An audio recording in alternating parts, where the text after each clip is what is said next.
Got the seat bottom springs, and here's the seat back. I've got it mounted now, so cleaned it all up, welded it back together where it was broken. Kind of fabricated some goofy hinges on top, but at least it holds them. And I got the seat bottom yesterday from a guy in Missouri, I think it was, or Mississippi, something like that. All rusty, but that's okay. This is original. So I'm going to clean them up best I can. I'll paint them. And I've got seat covers and padding and all that kind of stuff coming, but finally getting a seat. That's going to be nice. One of the very first things I ever took off this truck was these Dodge plates. They go right here on the hood. And it sounds kind of silly, but it's actually like a huge milestone for me. It's kind of cool to rebadge this truck. And I've got this side on already, but look at that. I don't know. I think that's badass.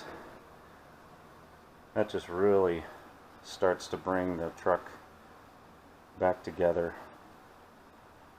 And the doors are on. And this side is pretty good, I think. The window's still a little tough to roll up and down, but I gotta paint this door handle still, but closes nice, so I'm good there. I'll probably put the interior panel on in there, but the passenger side had a major issue, and for the life of me I cannot figure out why this window won't line up. The window glass is cut the same size as the other side, exact same size and shape and everything, and this side of the glass touches it's jammed up against this side, so I can't move this over any further to allow this winglet to fit in there. It looks like it'll fit at the bottom, but it will not fit at the top, and the winglet is pushed as far this direction as possible, so I just cannot figure out why I'm having such an issue with this. But I might take it to the glass shop and just get their opinion, but maybe we recut a new piece of glass that's just a little shorter on one side to allow this center vertical piece to shift over that direction just a tad, so this winglet will close.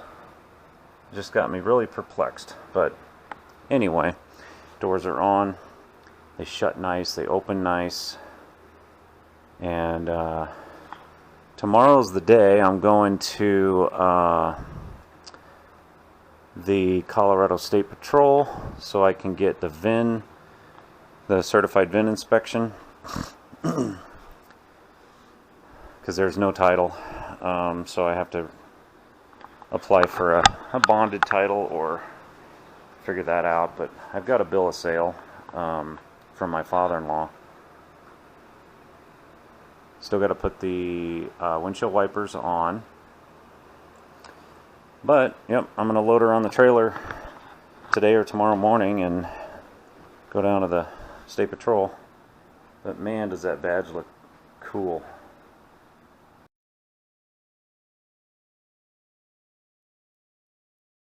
Well, guys, this is a horrible update this time. I just got the worst news today. I loaded my truck up on a trailer, hauled my army truck down to Pueblo, which is about 100 miles, and because that's the only state patrol office that I could get an appointment to do a certified VIN inspection, because I don't have a title on this. And he tells me as soon as I get there that military vehicles are not allowed to be titled or registered in Colorado. So from the sounds of it, when I was down there, they do not allow any military vehicles or vehicles that were military to be on the roads. And this is after a year, almost a year and a half of busting my butt working on this thing, blood, sweat, and tears. So my heart sank, but called a few friends that are kind of in the community for, you know, military vehicles and stuff like that. And I guess what's really happened is that there was a law made during my rebuild, so I think it was in 2019, 2020, somewhere around there. There was a law that was put in place that did allow, or does still allow, military, especially vintage military vehicles, to be on the road. But the DMVs and the Department of Revenue misinterpreted that. I read the law, I saw the bill.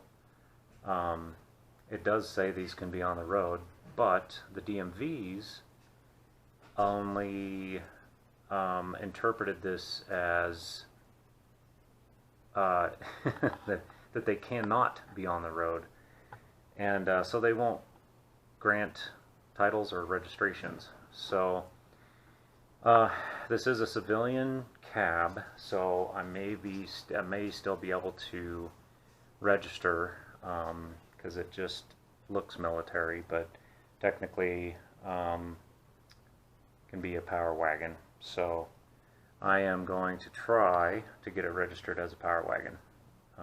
So wish me luck, but if this doesn't go through, then I'm not going to be able to drive this thing,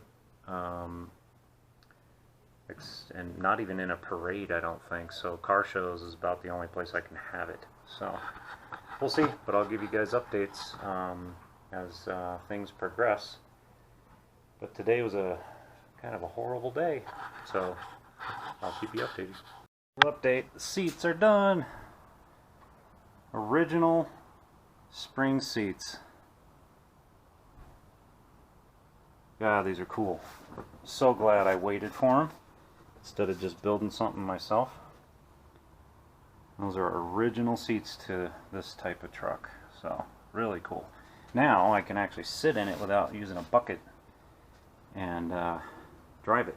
So I haven't driven it yet. I literally 3 seconds ago I put the seats, finished putting the seats in, but turned out really good. And I used to do upholstery, so I could have sewed these up myself. So I have a machine, but I got too impatient and I just ordered them, so I didn't have to deal with making patterns and cutting them out and sewing them up. So they're just done. I probably should have done them myself, but that's okay. Turned out really good. Nice color, dark brown. So pretty cool, love it. Got both hood numbers painted on. Don't have the star yet, or stars yet. Bumper markings are done. Doors are completed. Got panels on. I got the windshield wiper access panels on, and the windshield wipers are on. They're not functional yet. They're just kind of on there. Passenger door panel is on. All the handles are done. So now I'm making a template for the floor mat. So I'm just using some of this foam stuff because it's real thin and easy to form into the corners. So I'll make a real nice template all the way up to the top of this steering column there. I don't have a firewall pad yet. It sounds like nobody's got them anymore and no templates exist, it seems like, or at least I can't find any. So I may end up ordering some firewall pad maybe as close as possible to original type pad, and then I will try to make a template and do it myself. Got the tags are there. What else do I have? Let's see. Well, I've started painting, repainting the 103rd Infantry Company H onto the bedsides. Now, I did not get the exact same font match as what was originally on there, but it's close. And the other difference is that I believe the R and the D were in small, not they were in lowercase, not uppercase originally. But this is kind of where I wound up. I think the O for the company was in lowercase also, but that's okay. I'll be all right with it. Got the this tag back on there. I don't think you'll be able to read it. It's a little too dark, but it kind of just talks about the manufacturer. I got some new tags. I've got this one here. This one, I'm going to stamp with some metal stamps, my name and date and stuff like that in there. And then I've got this one, which kind of shows the shifting arrangement. I was supposed to have gotten one for the 4x4, but it didn't show up, so I got to call Vintage Power Wagons and find out if they just didn't have it or what. Here's the floor mat. So brand new roll of floor mat. And let's see. I did get the bumperettes and the vehicle number painted on the back. I can maybe go to the other side here. We had a freak snowstorm today. It's the middle of May and we've been having 80-degree weather, and then all of a sudden we got this freak snowstorm, so it's cold out. There it is, you can kind of see. Got the USA on the other side and bumperette markings. They look a little small to me now that they're actually on. But it wouldn't have fit very well if I would on the other side where it says 103-ID. Wouldn't have fit very well if I went any bigger. So, still got the window problem.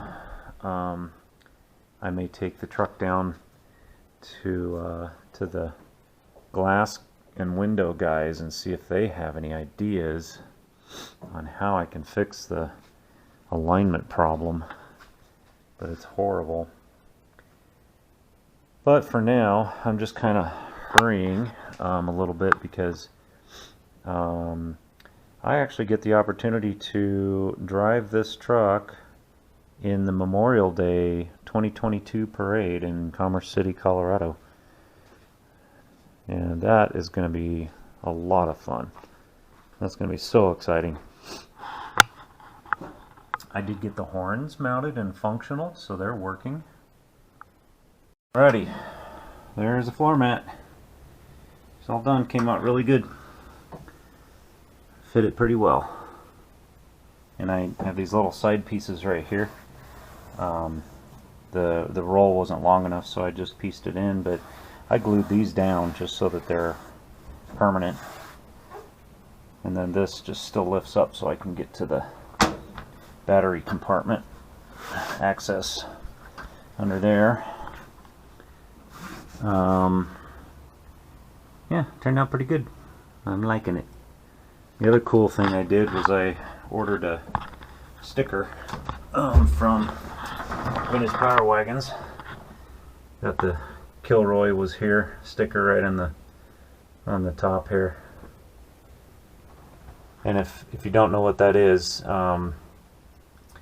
U.S. and Allied soldiers, I think mainly the British and the U.S. soldiers, used to draw that drawing all over the place.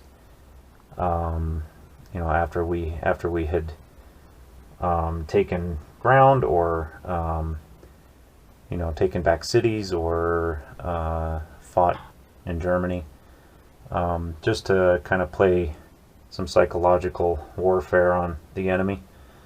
It would kind of freak them out. So you would see those pop up everywhere. So I got one. But horn works. Got the horn all hooked up.